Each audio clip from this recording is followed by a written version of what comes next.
Dans la Grèce antique vivait Lamia, une femme d'une beauté inégalée. Elle était si belle que même les dieux ne pouvaient résister à son charme. Parmi eux, Zeus, le dieu suprême, fut envoûté par sa beauté et tenta de la séduire. Mais Héra, sa femme, pris de jalousie, ne pouvait supporter l'idée que son mari soit attiré par une autre femme, surtout une humaine. Elle décida donc de se venger de sa rivale. Un jour, alors que Lamia dormait, Héra pénétra dans sa chambre et lui fit perdre la raison, la maudit pour l'éternité et transforma Lamia en une créature surnaturelle, qui tua ses propres enfants pour se nourrir de leur sang. Lamia devient la première des vampires, une créature immortelle qui désormais était condamnée à errer dans l'obscurité. Pour survivre, elle avait besoin de se nourrir de sang humain. Elle commença alors à traquer hommes, femmes et enfants. Les histoires sur sa malédiction se propagèrent dans toute la Grèce antique, faisant frissonner les gens à l'idée de rencontrer cette créature maléfique. Au bout d'un certain temps, les victimes de Lamia ont commencé à ne pas toutes mourir après avoir été mordues. Certaines se relevaient pour devenir elles aussi des vampires. Les Grecs les appelleront les lamies. Dans l'âme d'or, Ampulée nous décrit la visite nocturne d'une lamie qui transperce le cou d'un personnage avec une épée et recueille le sang qui coule dans un petit tuyau avec tant de soin que pas une seule goutte ne tombe.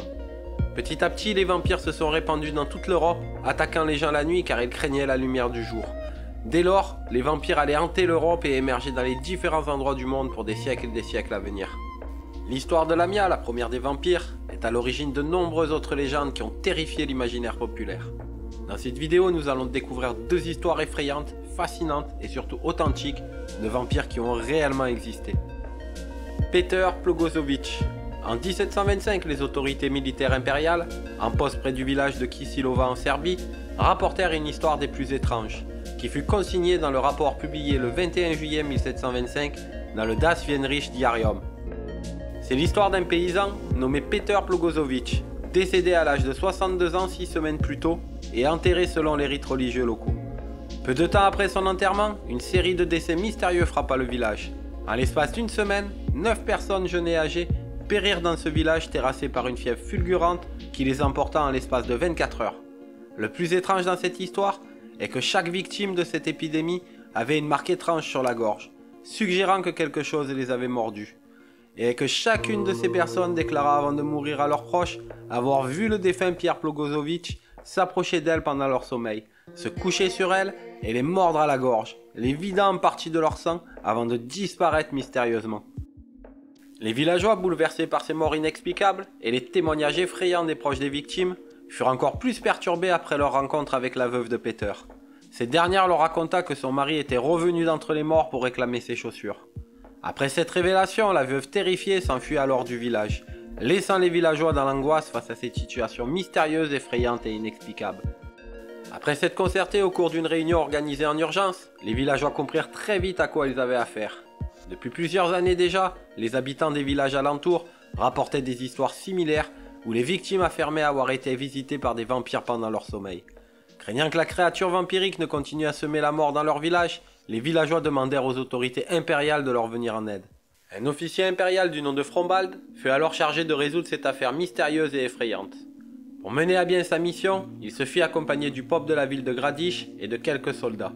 Cette initiative témoignait de l'importance accordée à cette affaire par les autorités impériales, mais aussi de la nature inhabituelle des événements qui s'étaient produits dans le village de Kisilova. Une fois sur place, l'officier rassembla les villageois pour entendre les témoins. Et face à l'ampleur de la situation, et étant donné que les témoignages convergeaient tous vers le même suspect, Peter Plogosovitch, Frombald, avec l'accord du pope, décida de faire exhumer le corps. Lorsqu'ils ouvrirent le cercueil et découvrirent l'état du corps de Peter, la terreur s'empara des villageois et des autorités. En effet, le cadavre n'exhalait aucune mauvaise odeur, mais au contraire, il semblait être demeuré en parfait état, comme de son vivant, à l'exception du nez qui était un peu fripé.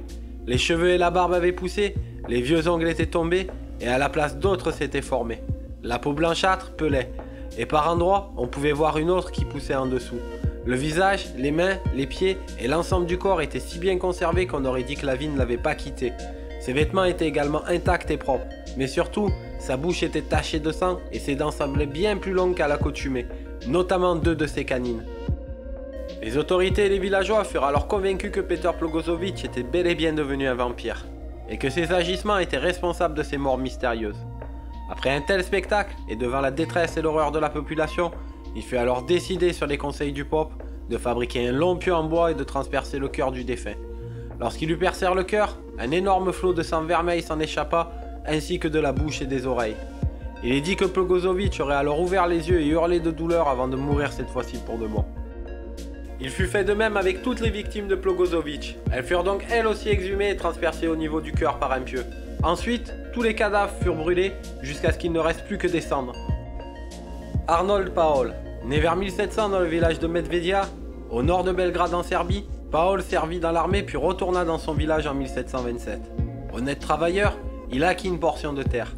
Il mourut accidentellement en 1731, se rompant le cou en tombant d'une charrette de foin.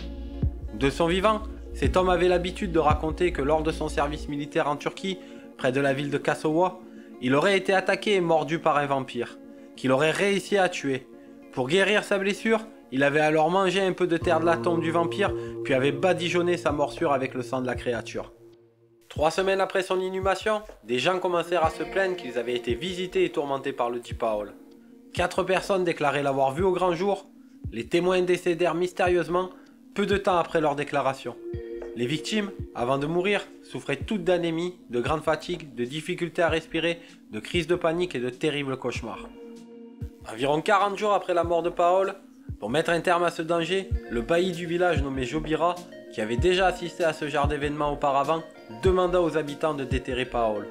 Une exhumation eut alors lieu en compagnie de 2 médecins militaires. On trouva alors le cadavre en parfait état de conservation. Les chairs n'étaient pas décomposées, un sang rutilant avait coulé des yeux, du nez, de la bouche et des oreilles.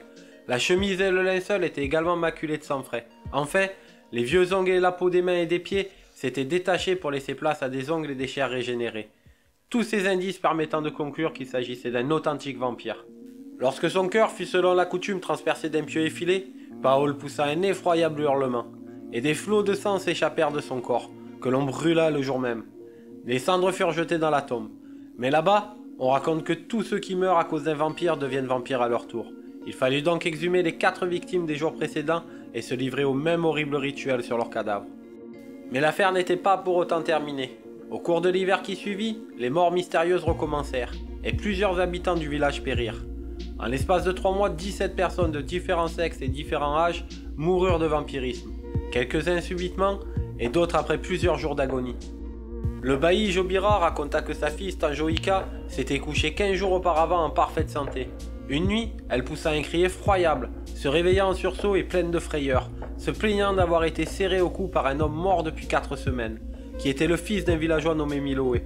La jeune fille décédera dans d'atroces souffrances au bout de 3 jours. Comment Paul avait-il pu réussir à perpétuer le vampirisme après sa destruction? Il s'avéra en fait que le vampire avait également mordu et contaminé du bétail. Les villageois en mangeant cette chair corrompue furent infectés à leur tour. Les autorités prirent donc la décision de déterrer tous ceux qui étaient morts depuis un certain temps.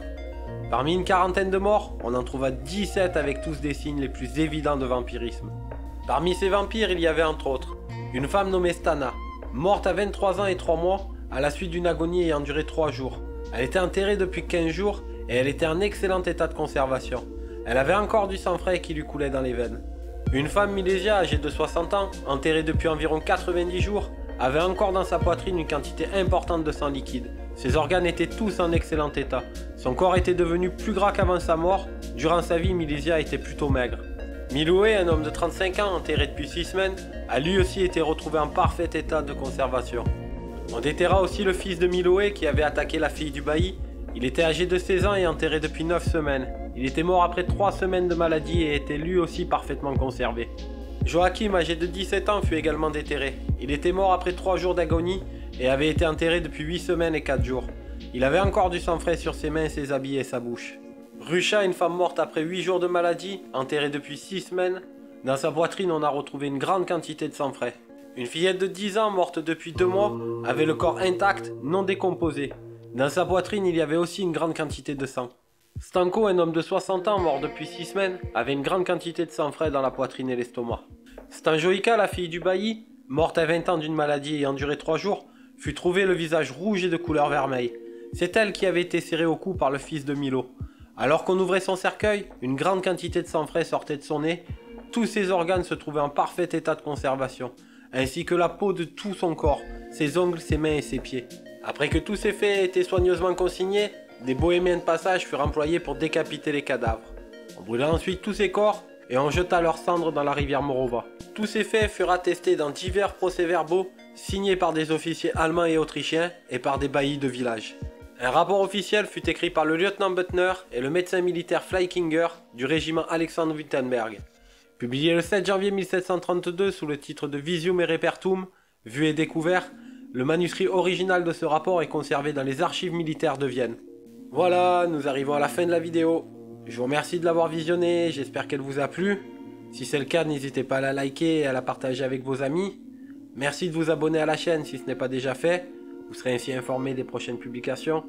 Un grand merci à tous les abonnés, aux anciens comme aux nouveaux. Je vous dis à très bientôt. Bye bye.